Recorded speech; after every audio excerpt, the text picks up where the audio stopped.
Yang terhormat Bapak Kepala Sekolah SD 1 Raja Menteng, yang terhormat Bapak Ibu Guru dan karyawan SD 1 Raja Menteng, puji syukur marilah kita panjatkan kehadirat Allah Subhanahu wa Ta'ala yang telah memberikan banyak kenikmatan kepada kita semua, sehingga pada kesempatan pagi hari ini kita semua bisa berkumpul pada acara sosialisasi budaya positif di SD 1 Raja Menteng. Sholawat dan salam senantiasa kita curahkan kepada junjungan kita Nabi Muhammad Sallallahu Alaihi Wasallam. Semoga kita telah mendapatkan syafaatnya di dunia akhir. Allahumma amin.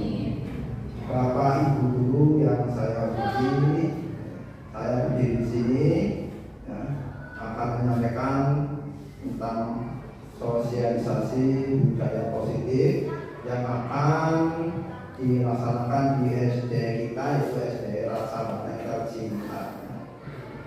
Sebelum itu saya akan menampilkan di layar ya tentang materi yang akan saya sampaikan. Sebelum kita menuju ke budaya positif, kita baca dulu tentang filosofi Ki Hajar Dewantara, yaitu tentang tujuan pendidikan. Menurut KHD Ki Hajar Dewantara, tujuan pendidikan adalah menuntun kodrat yang ada pada anak agar mereka mencapai keselamatan dan kebahagiaan yang setinggi-tingginya, baik sebagai manusia maupun sebagai anggota masyarakat. Berarti tujuan pendidikan yang kita tahu sebelumnya mungkin agak berbeda dengan tujuan pendidikan yang sebenarnya ya. Karena di sini kita haruskan bersama, ternyata tujuan pendidikan itu menuntun segala kodrat. Kalau kita sebelum mengenal tentang pendidikan kan mungkin tahunya pendidikan yaitu tujuannya supaya anak pintar, ya enggak? Artinya anak sekolah itu sekolah tujuannya satu adalah pintar. Padahal menurut Ki Hajar Dewantara ini ya, pendidikan itu menuntun ya, menuntun itu berarti ya, kita sebagai seorang pendidik itu ya menuntun anak sesuai dengan apa yang mereka cita-citakan. Kemudian KHD menegaskan bahwa dalam pendidikan hendaknya sesuai dengan kodrat alam dan kodrat zaman, sehingga pendidikan bersifat dinamis ini ya. Kayak kita sebagai seorang guru ya, mungkin selama ini kita pendidik itu fokusnya ya menganggap bahwa semua anak itu sama tujuannya. Misal kita mengajar anak itu tujuannya semuanya harus pintar, harus menjadi yang kita cita-citakan sama. Padahal menurut KHD itu pendidikan itu harus sesuai dengan kodrat alam dan zaman. Apa itu kodrat alam?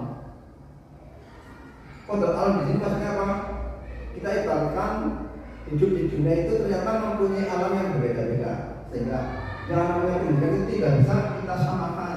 Contohnya orang Indonesia dengan orang Amerika ya, dari segi iklimnya juga beda. Maka pendidikan di sini tidak bisa disamakan. Pendidikan antara orang Indonesia dengan orang Amerika itu sekupnya masuk juga dunia. Kita masuk yang lebih sempit lagi di negara kita, di Indonesia ya. Di Indonesia saja sudah mempunyai keanekaragaman alam yang berbeda ya. Kayak di tempat kita orang Jawa ya, dengan orang Papua, otomatis alamnya sudah beda.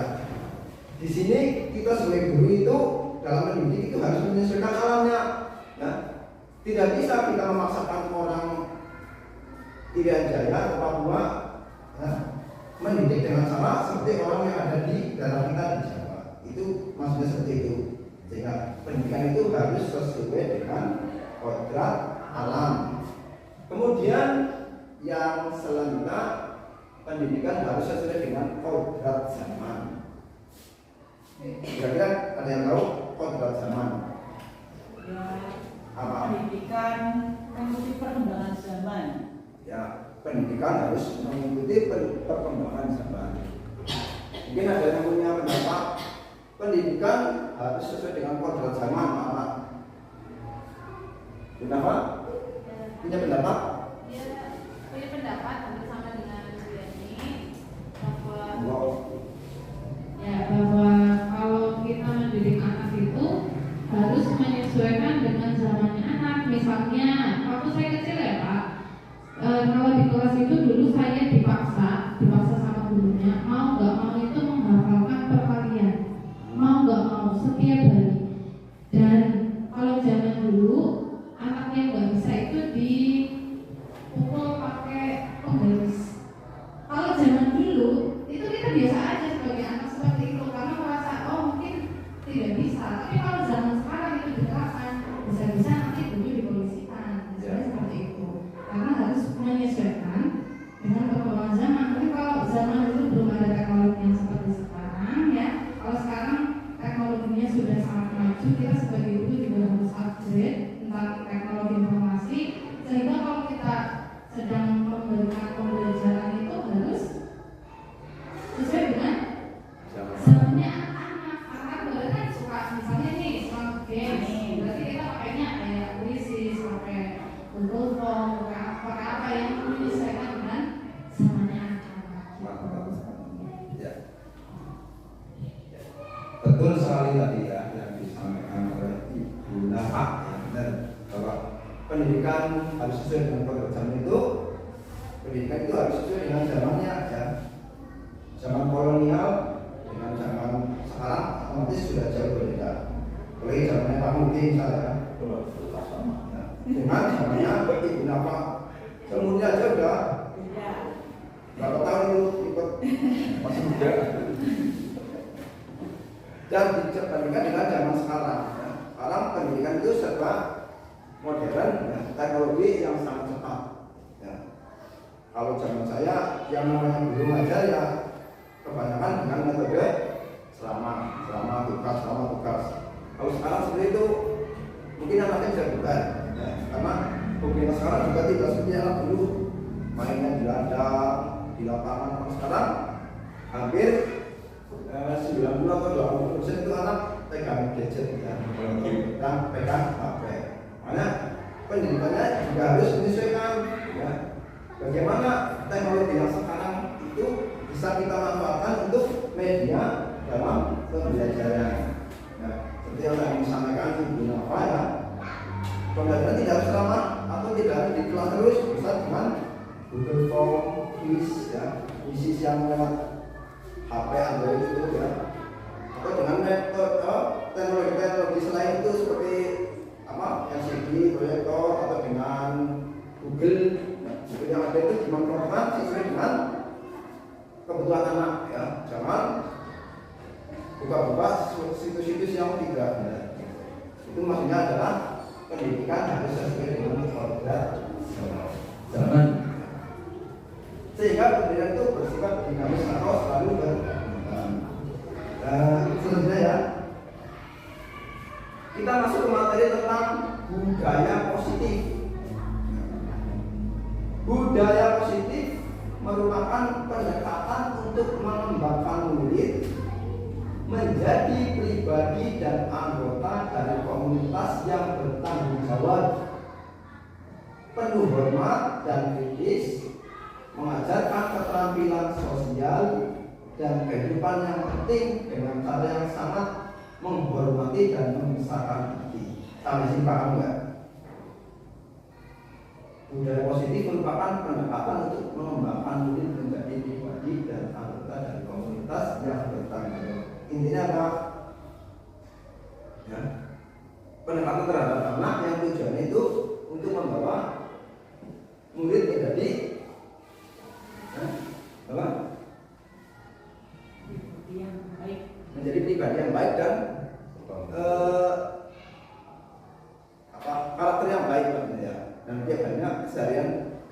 itu menjadi sesuatu yang baik. Itu adalah budaya positif. Karena kita di sini adalah di lingkungan sekolah, ya, maka fokusnya kepada peserta didik atau kepada siswa. Bagaimana siswa kita nanti akan terbentuk suatu kebiasaan yang baik, ya, selain pembelajaran seperti mungkin yang sudah kita lakukan di SD kita, ya, yang setiap pagi kita lakukan, yaitu apa? Zikir pagi itu yang dilakukan secara bersama-sama. Mungkin di kelas panjenengan, ya, masing-masing kelas mungkin mempunyai kebiasaan positif yang sudah dilakukan secara rutin. Di kelas 1 misalnya apa? Selain itu apa?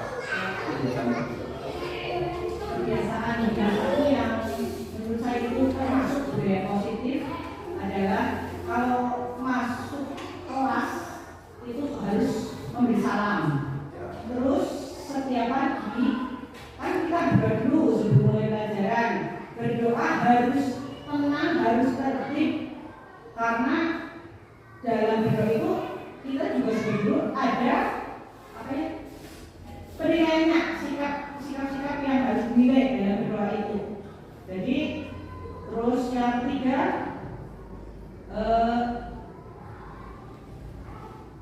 kalau keluar kelas terus Harus izin, iya harus izin sama guru kelasnya, seperti itu. Mungkin hanya itu. Oke, ya. Ya betul sekali tadi yang disampaikan Bu Yani, ya.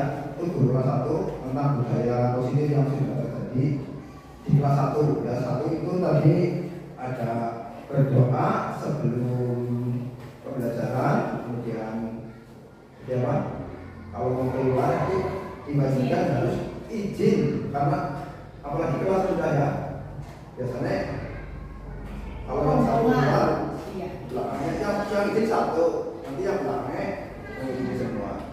Itu PR kelas.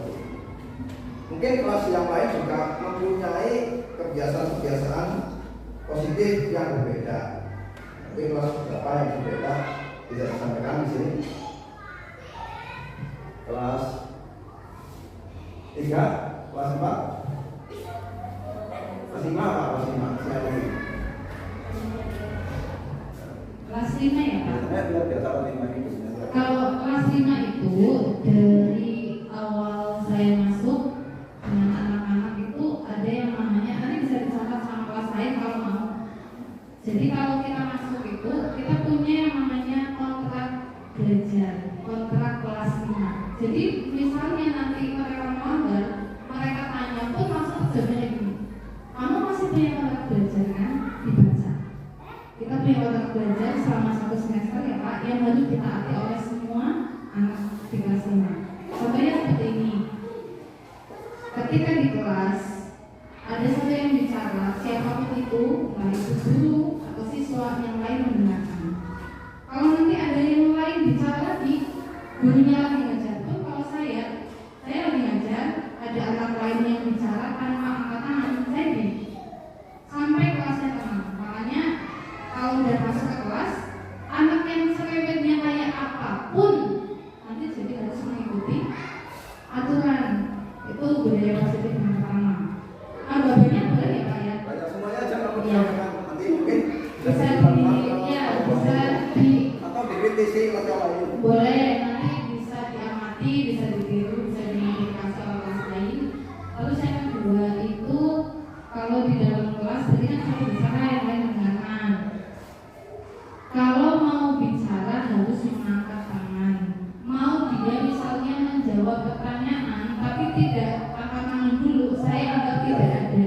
Iya. Yakin aja ya. Betul. Jadi ketika nanti kita ada tanya jawab tapi ada siswa yang menjawab walaupun dia duluan dan benar, karena kita punya aturan harus mengangkat tangan, ditunjuk baru jawab, dia tidak dianggap. Bukannya bukannya nyuekin atau gimana ya Pak, tapi itu menyesuaikan dengan kontrak belajar yang kita tulis, yang kita terapkan, yang kita sepakati di awal pembelajaran.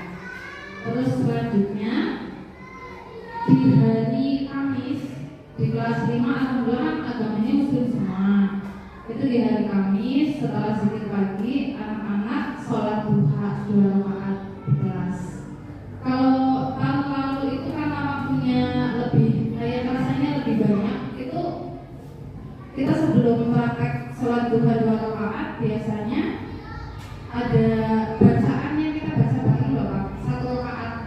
Jadi mereka bacanya jangan baca Jadi dikeluarkan di dalam soalnya. di dalam sholatnya, tapi cuma satu rakaat untuk bareng-bareng apa ya namanya, untuk biar nggak lupa sama bacaannya.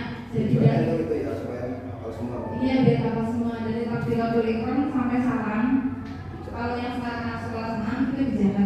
Tapi kalau udah satu rakaat nggak praktek sendiri-sendiri. Tapi kalau yang ini kayak waktunya belum ada ya, jadinya langsung praktek sholat duha 2 rakaat gitu. Terus kalau hari Jumat itu sama anak-anak budaya positifnya membaca surat Al-Kahfi ayat 1 sampai 10. Kebetulan anak-anak kan belum lancar semua bacanya, jadi sistemnya mendengarkan dan menirukan, mendengarkan dan menirukan. Tapi nanti setelah 6 bulan biasanya mereka hafal dengan sendirinya. 10 ayat pertama di Al-Kahfi itu lama-kelamaan kalau mereka nggak hafalnya nanti hafal sendiri. Terus masih ada lagi boleh Pak? Semuanya aja. Oh iya. Barangkali dunia lain nanti Kita lagi menggali budaya positif kan sudah berlaku di masing-masing kelas gitu. Oh iya. Jadi yang sudah dengan Terapan. terapan silakan digunakan semua. Mungkin mau di tim sama kelas yang lain. Ya mudah-mudahan sih tidak membesarkan ya. Ya, betul. Terus yang lain itu kalau mau izin, misal nih kalau pas saya itu izin mau ke kamar mandi itu harus pakai kunci. Izin apapun pakai kunci, angkat tangan pakai kunci. Mau ke kamar mandi, kuncinya perkalian dan doa sebelum ke kamar mandi. Nanti kalau sudah selesai, mereka harus nyatakan doa keluar kamar mandi. Gitu. Jadi Ini maksudnya juga ada. iya. Nanti kalau mau masuk itu nggak bisa buat sih gimana? Jadi misalnya nih, Itu dulu. iya misalnya Di luar baik, nggak boleh masuk kelas. enggak, kita boleh masuk. Cuma kan kadang-kadang kan ada yang hafalannya agak susah ya. Misalnya belum bisa, nggak lancar gitu. Ikuti terusan lama-lama hafal. Doa masuk kamar mandi, doa keluar kamar mandi. Terus karena di kelas 5 sepatunya nggak boleh masuk. Itu juga sepatu harus rapi, sendal harus rapi. Sepatunya siapa yang nggak rapi dapat konsekuensi. Sendalnya siapa yang nggak rapi dapat konsekuensi. Konsekuensinya tergantung sesuai kebutuhan. Kadang-kadang disuruh menghafalkan surat pendek, kadang-kadang suruh istighfar sampai 20 kali kayak gitu. Tapi yang tujuannya bukan untuk menyiksa ya Pak. Insya Allah tujuannya untuk fisik lah ya. yang nggak fisik ya. Cenderung untuk Pembelajaran, ya. Terus budaya positif yang lain itu sudah. Oh ini anak kelas 5 kan sudah masuknya ke usia yang sudah mulai mengalami perubahan secara fisik. Kalau di kelas 5, iya betul, kelas 5 dan 6 itu masuknya usia balik ya Pak, kalau nggak salah ya. Bahasa ikannya apa ya Pak? Saya lupa. ya. Apa ya Pak? Pubertas. Oh iya benar, udah masuk ke pubertas. Itu juga pendidikan tentang kayak haid, kayak maaf ya, hubungan antara laki-laki dan perempuan itu juga saya sisipkan karena takutnya ada anak-anak yang nggak paham, dan itu bukan hal yang tabu di kelas 5. Di kelas 5 itu dikasih tahu, kamu yang udah usianya segini, udah mulai mau haid, harusnya sudah paham tentang ini. Yang laki-laki sudah harus paham ini. Termasuk cara berpakaian juga. Kalau yang kurang pas, ya saya yang lepas. Biasanya saya mohon maaf ya Pak, saya komentari. Walaupun bukan anak kelas 5 pun saya komentari. Kayak misalnya anak laki-laki kan celananya sudah pendek, itu saya komentari, bilangin biar pakai celananya agak panjang, nutupin Bluetooth. Terus yang perempuan juga diwajibkan memakai legging. Kalau kelas 5 masih udah pada paham. Kelas 6 pun yang sekarang naik kelas 6 pada paham pakai legging semua. Kalau awal-awal itu memang karena belum tahu, jadi mereka masih beberapa yang belum pakai legging. Padahal kan mainannya antara laki-laki dan perempuan mainannya masih gabung yang kelihatannya risih. Akhirnya dikasih tahu. Itu juga insya Allah merupakan budaya yang positif. Jadi kalau saya itu prinsipnya gini, dulu waktu ngajar di sekolah yang sebelumnya itu kan dikasih tahu sama kepala sekolah bahwa tanggung jawab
Tasnya itu niatnya kan mau buat traveling bareng, tapi ternyata waktunya itu nggak cukup karena dulu lombanya masya Allah, lomba sampai akhir itu masih ada lomba sampai lakukan. Akhirnya uangnya saya pakai buat reward anak-anak di kelas, semua anak dapat rewardnya. Jadi satu anak itu jatuhnya setelah dipakai untuk makan-makan ya, sisa dari makan-makan satu anak dapat 21.000, kan hadiahnya lumayan. Iya, itu dari juga dan kelas. Betul. Iya gitu. Jadi kalau ada yang makan dan yang sambil berdiri itu juga seru. Tapi tujuannya saya itu bukan untuk kelas bukan, tapi anak-anak itu lebih takut uang mereka diambil dibandingkan dinasehatin. Kalau dinasehatin itu ya bu, tapi nggak dilakuin. Tapi kalau tidak takut banget. Uangnya aku dikasih uang dulu 1.000 kayak gitu kan eman-eman mungkin kayak gitu. Kelas lain juga mohon maaf ya Pak Bu, biasanya kelas lain juga saya kasih hati makanya dulu mulai dulu. Ini mudah-mudahan Bapak Ibu yang nanti bisa ikut gitu. Monggo yang kelas lain barangkali punya. Iya ya. Ini dari kelas 5 saja sudah posisinya Banyak.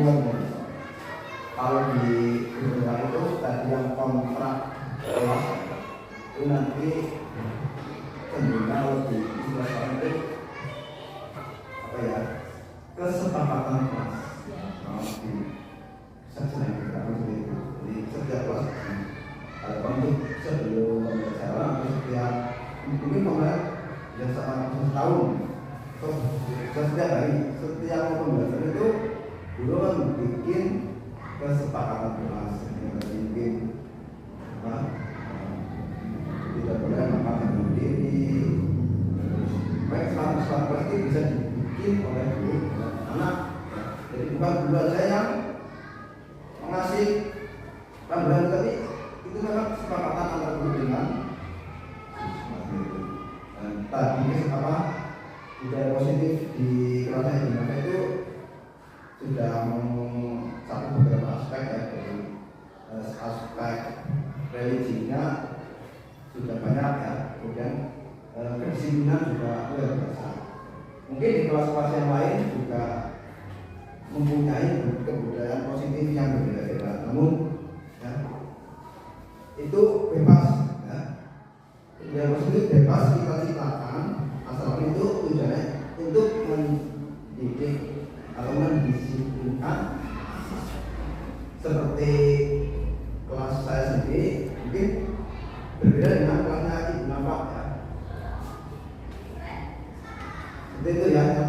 Budaya positif yang di kelas saya juga seperti itu ya. Ada religiusnya, ada kedisiplinan. Contohnya yang di kelas saya setiap masuk tak ajari baris dulu, kita mulai ya. Dari mereka latihan bisa baris. Selain itu juga tetap biasakan untuk sebelum masuk harus berdoa. Itu juga pembiasaan budaya positif. Itu adalah budaya positif yang bagus. Ada juga mungkin tentang ini nasionalisme jadi diterapkan di dalam budaya positif. Contohnya sebelum pembelajaran kita menyanyikan lagu nasional dulu ya, karena di dalam pembelajaran tidak ada yang pembelajaran untuk menyanyikan lagu nasional. Kalau kita tidak ajari disiplinkan setiap kegiatan itu, nanti anak-anak tidak tahu lagu-lagu nasional, karena sekarang anak-anak itu sebenarnya lagu-lagu yang ada di TikTok, tahu gitu kan. Jadi mereka tidak tahu lagu-lagu nasional, itu bahaya sekali. Itu tentang budaya positif. Mungkin Mas yang lain mau menambahkan budaya positif yang sudah dilakukan di kelas masing-masing. Kelas 3 apa?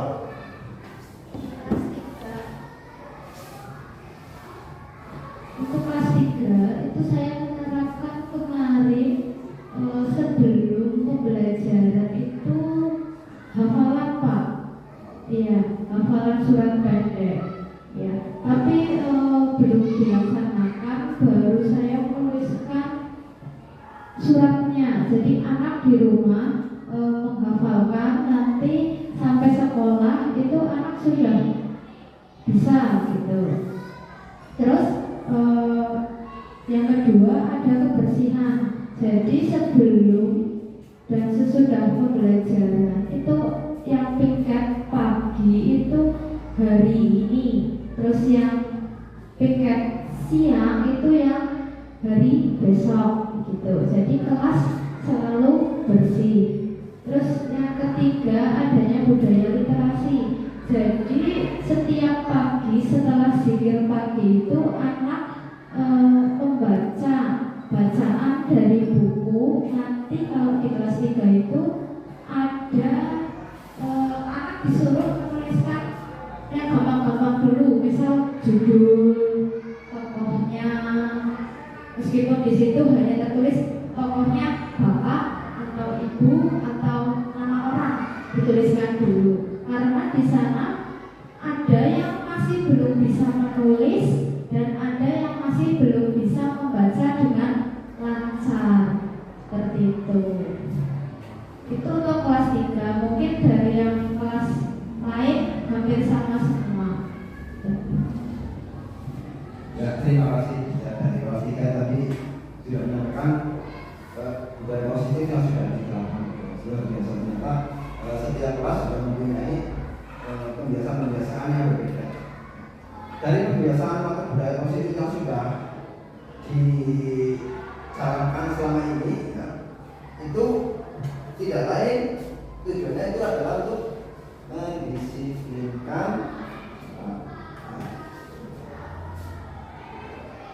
sehingga kita juga tahu yang namanya disiplin itu apa. Ini saya tampilkan di depan makna kata disiplin.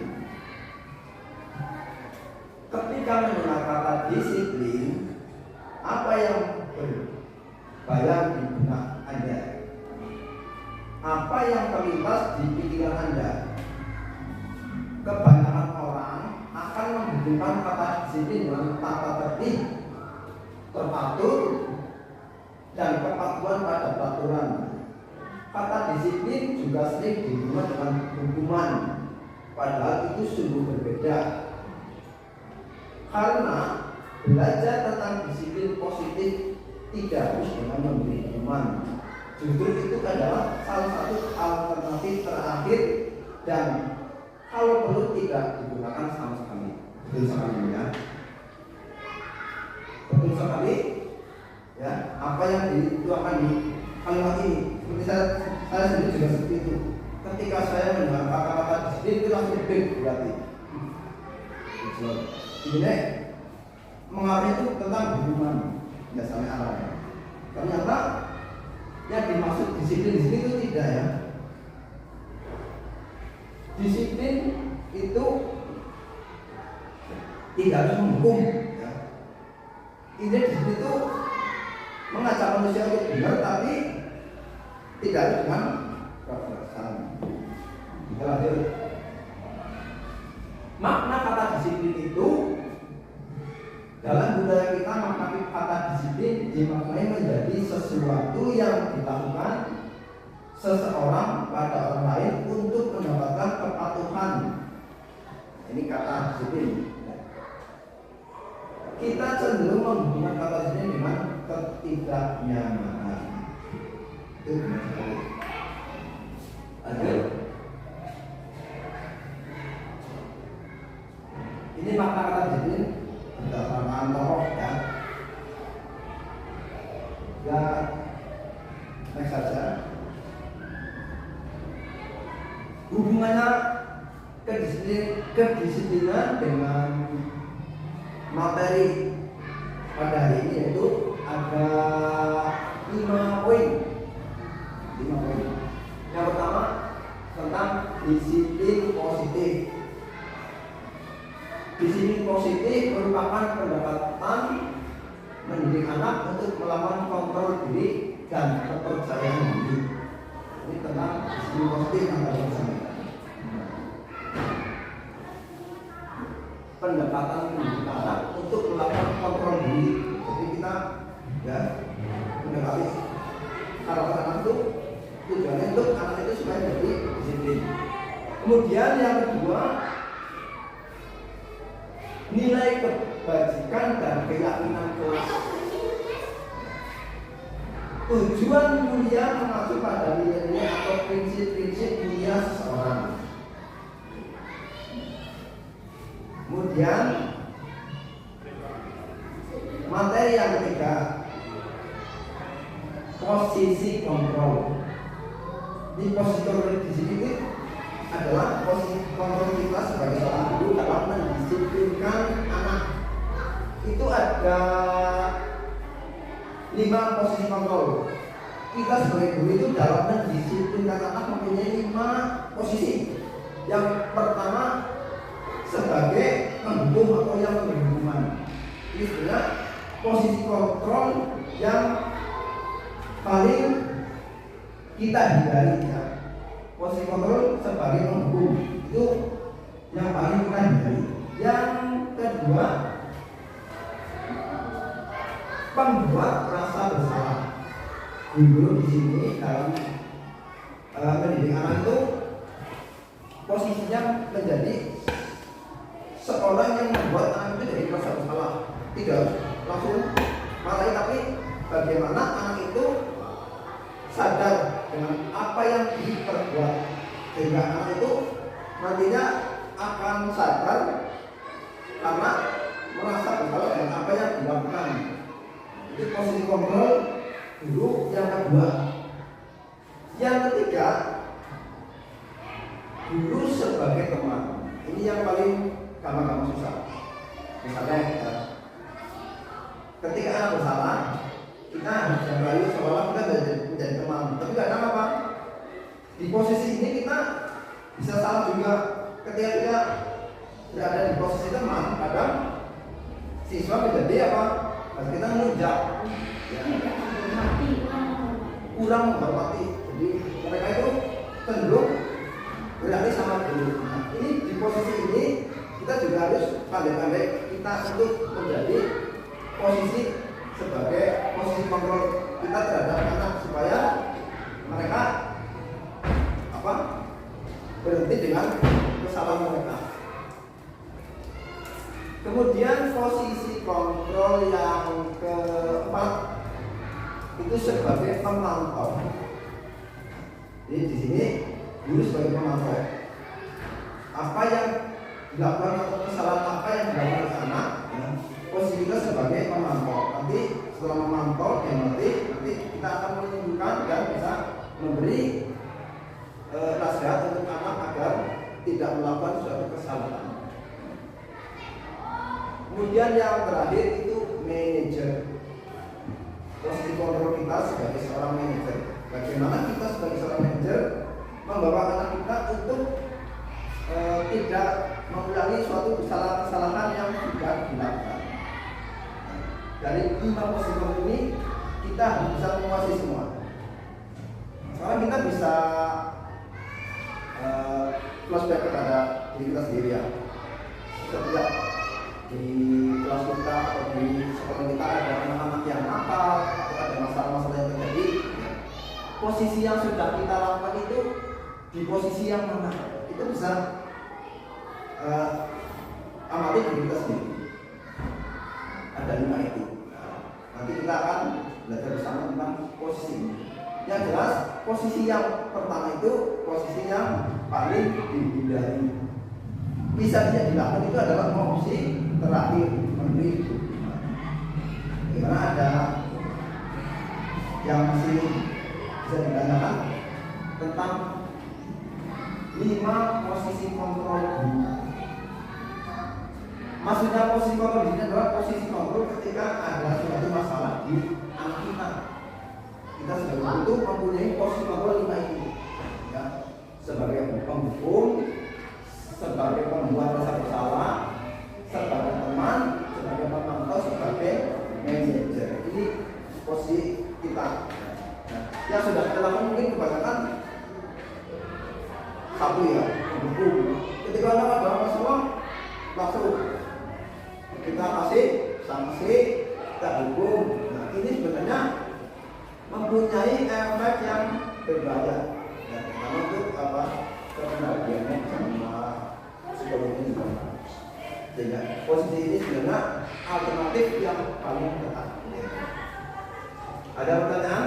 Monggo, ada yang mau bertanya atau mengkritisi tentang materi yang penting dari psikolog? Paham ya? Nanti di slide selanjutnya ada posisi kontrol, tapi sistem urutan yang untuk menangani suatu masalah yang ada. Kemudian materi yang selanjutnya adalah kebutuhan dasar, 5 kebutuhan dasar. Kebutuhan dasar apa di sini maksudnya? Di sini adalah kebutuhan dasar manusia. Ya, kita tidak bisa pungkiri ya, kita tidak bisa mengelak bahwa ternyata semua manusia itu mempunyai kebutuhan dasar yang sangat mutlak. Ya, yang pertama bertahan hidup, ya enggak? Otomatis yang manusia itu pertama itu pengen hidup, ya.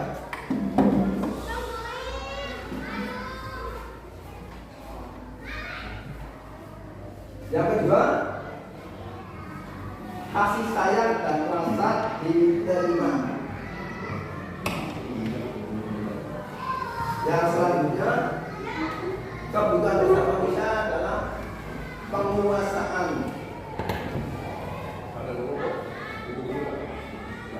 Kebutuhan dasar yang selanjutnya adalah kebebasan. Kemudian ada kesenangan. Ini 5 kebutuhan dasar manusia yang pasti kita itu mengalami dan merasakan. Ternyata jika manusia mempunyai kebutuhan dasar ini, yang 5 ini tercukupi, itu baru manusia akan merasa bahagia. Nah, kita bisa flashback awal mengasah pada diri kita sendiri. Kebutuhan hidup ini yang perlu kita rasakan apa? Satu, bertahan hidup, jelas ya.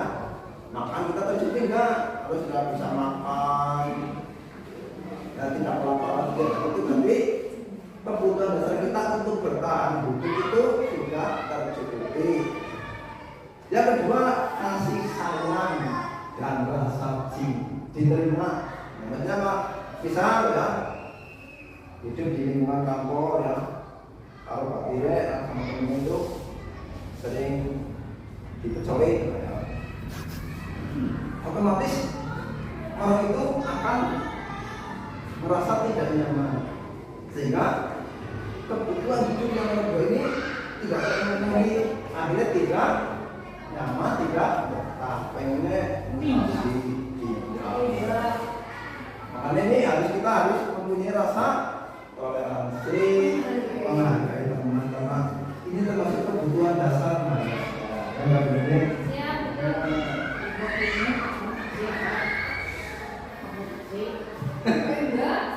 Lanjut.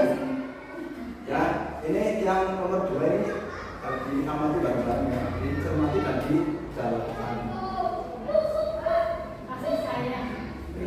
Selanjutnya, penguasaan. Penguasaan maksudnya apa? Kebutuhan dasar itu penguasaan. Otomatis semua itu pengen berkuasa. Itu sudah pasti.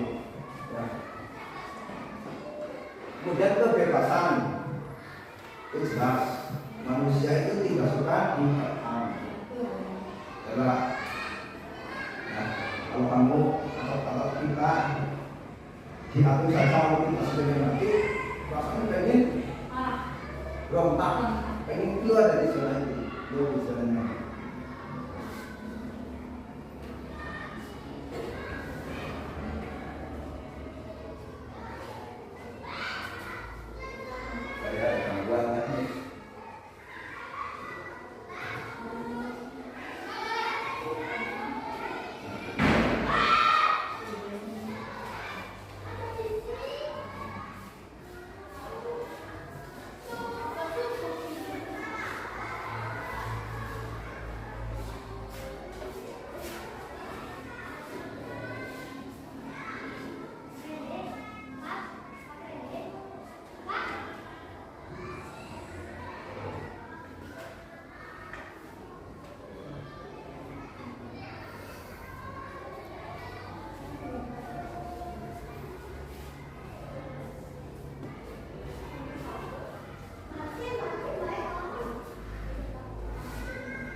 Lanjut ya. Tadi sampai materi yang ke-5, kebutuhan dasar manusia. Oh, ini yang keempat belum disampaikan. Yang keempat tentang segitiga restitusi. Restitusi benar ya? Kata restitusi apa? Abu. Restitusi itu pendistribusian. Ini kita sampaikan ke materi sebelumnya. Di segitiga restitusi itu ada 3. Apa segitiga sih? Menstabilkan identitas, validasi tindakan, dan menanyakan keyakinan. Nanti akan dibahas di slide selanjutnya. Kita masuk ke visi guru penggerak yang kemarin ya, yang sudah disampaikan di materi yang kemarin tentang visi guru penggerak.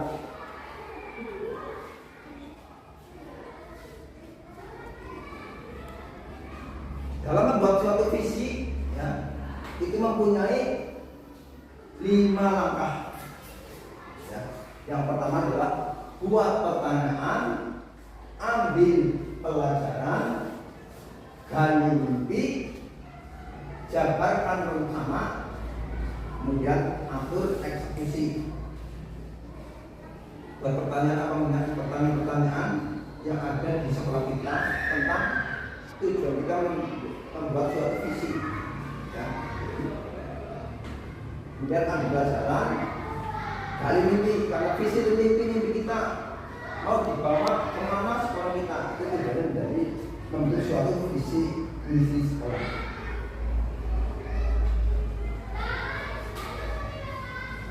Kita masuk ke budaya positif di SD 1 sama Banteng. Pembiasaan-pembiasaan yang sudah ada di kelas atau di sekolah itu dilakukan dan akan menjadi budaya di SD 1 Rasa Banteng. Nah, di dalam budaya positif ini harus sesuai dengan profil belajar Pancasila. Nah, tadi yang ada di kelas 5 sudah ada sekali, ya, kita tinggal ulas lagi. Sudah masuk belum ke dalam profil belajar Pancasila ini? Ya.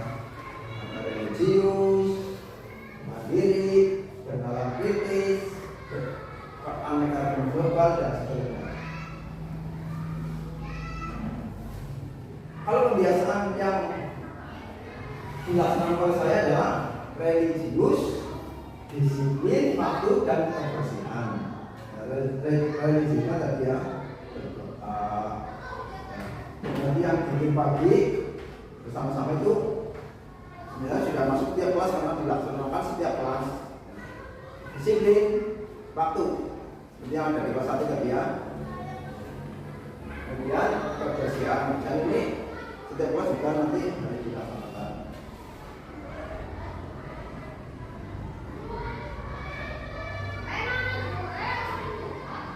Kemudian posisi kontrol tadi sudah saya sampaikan dengan di asalnya.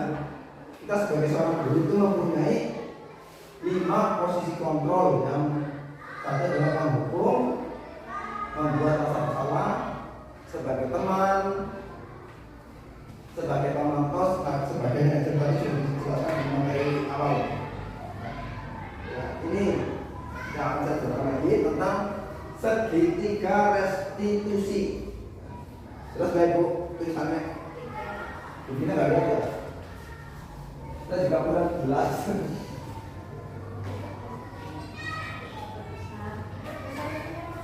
Jangan saya.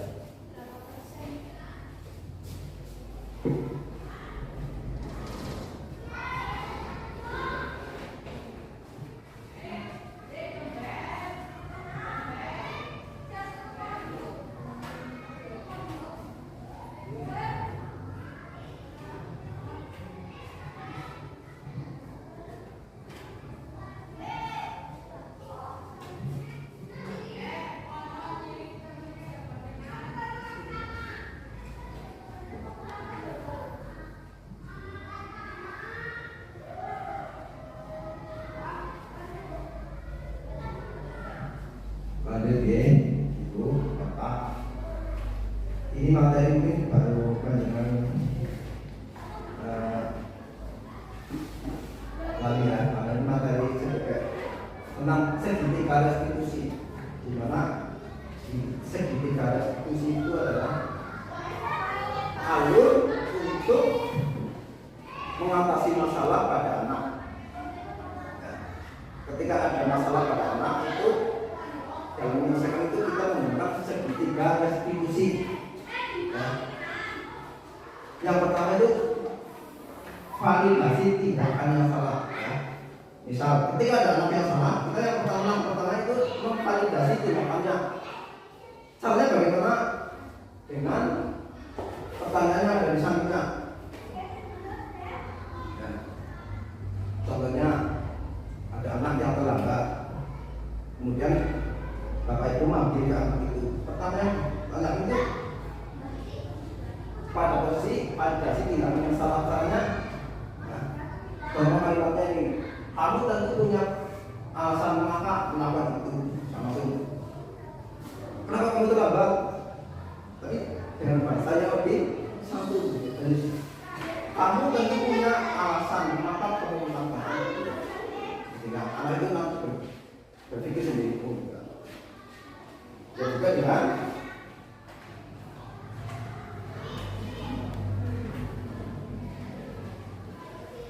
adakah cara yang lebih efektif untuk mendapatkan apa yang kamu butuhkan?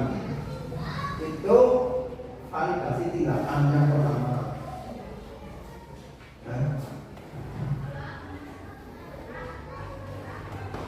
Ketika kita sudah memvalidasi atau mengetahui apa kesalahan mereka, langkah yang kedua adalah menstabilkan identitas. Bisa dengan melempar pertanyaan, setiap orang pasti pernah melakukan kesalahan. Bikin demi ada masuki smash. Ada juga dengan kamu bukan satu-satunya yang pernah melakukan ini. Itu pertanyaan agar anak itu tidak trauma. Ya, pertama, tindakannya sudah ketahuan dengan pertanyaan yang pertama, kemudian menstabilkan identitas. Terakhir adalah validasi tindakan, menanyakan keyakinan. Ketika anak kita ada yang melakukan kesalahan, ya, langkah yang kedua adalah menanyakan keyakinan. Keyakinan pas apa yang akan kita sepakati? Tadi kembali ke kesepakatan. Sebelum kita melakukan pembelajaran dengan kita berusaha untuk membuat kesepakatan bahwa saya akan gunakan ya. Ketika anak melakukan kesalahan, kembali ke gunakan tadi istilahnya apa? Kontrak kelas. Kamu tahu kontrak kelas yang sudah kita sepakati bersama? Nanti mereka akan berpikir, oh ya ternyata hal itu merasa bersalah sehingga mereka akan merasa bersalah. Kemudian dengan kalimat kamu ingin menjadi orang yang seperti apa? Mereka harus mikir. Ketika mereka bersalah dan seperti itu pasti akan berpikir dan endingnya akan sadar dan tidak mengulangi perbuatannya lagi, kesalahannya lagi. Itu tentang segitiga restitusi ya. Cara kita dalam menyelesaikan suatu masalah yang ada pada anak. Ini bisa diterapkan nanti ya, nanti kemarin yang sudah saya praktekkan juga seperti itu ya. Ketika ada anak yang bermasalah, diterapkan dengan segitiga restitusi.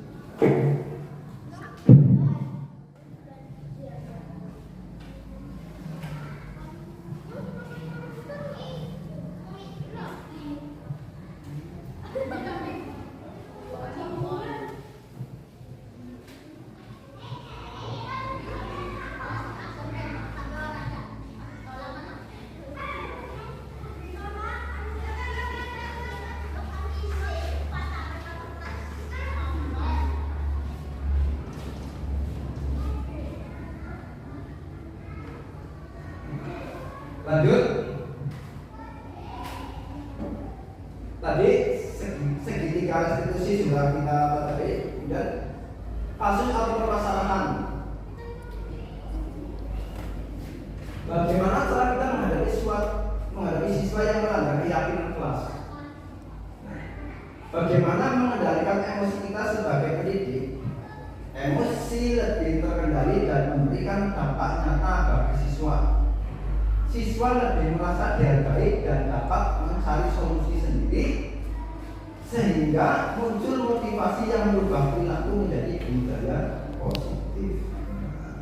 Jadi ketika ada suatu masalah, kita selesaikan dengan segitiga restitusi tadi, nanti endingnya akan menjadi suatu budaya positif di sekolah atau di kelas kita.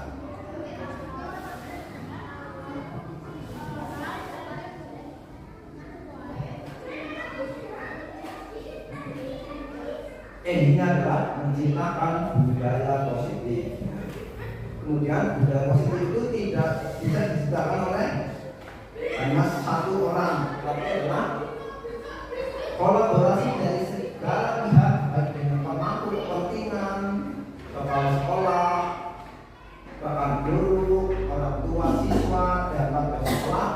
Sangat penting bagaimana cara mengajak menggerakkan segala komponen agar bersinergi untuk menciptakan budaya positif di lingkungan kelas maupun di sekolah.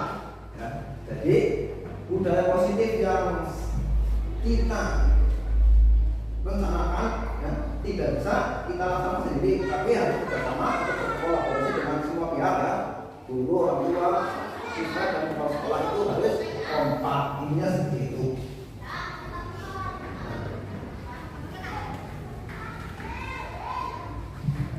Jadi untuk budaya positif yang ada di sekolah kita ya, bisa kita tambahi ya. Mungkin kelas-kelas yang masih kurang lengkap bisa mengadopsi dari kelas-kelas yang lain ya, yang ada kelas yang bermanfaat tadi. Tidak banyak sekali budaya positif. Kalau kurang nanti bisa ditambahin disisipkan tentang kedisiplinannya. Kalau tadi mungkin masih lebih ditekankan kepada religiusnya ya. Nanti nasionalisme juga harus dimasukkan ya, tidak hanya religius saja, karena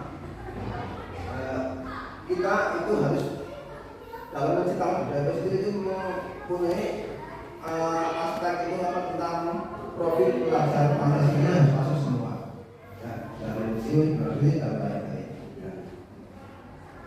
Mungkin hanya itu yang dapat disampaikan tentang materi budaya positif. Mudah-mudahan ya, di kelas kita atau di sekolah kita nanti akan tercipta budaya positif yang baru, dan yang belum ada nanti bisa ditambahkan secara bersama-sama, kita bersama di kesempatan atau lain kesempatan berikutnya. Mungkin hanya itu yang dapat kita sampaikan. Bila memberikan maaf, bila itu wal hidayah. Assalamualaikum warahmatullahi wabarakatuh.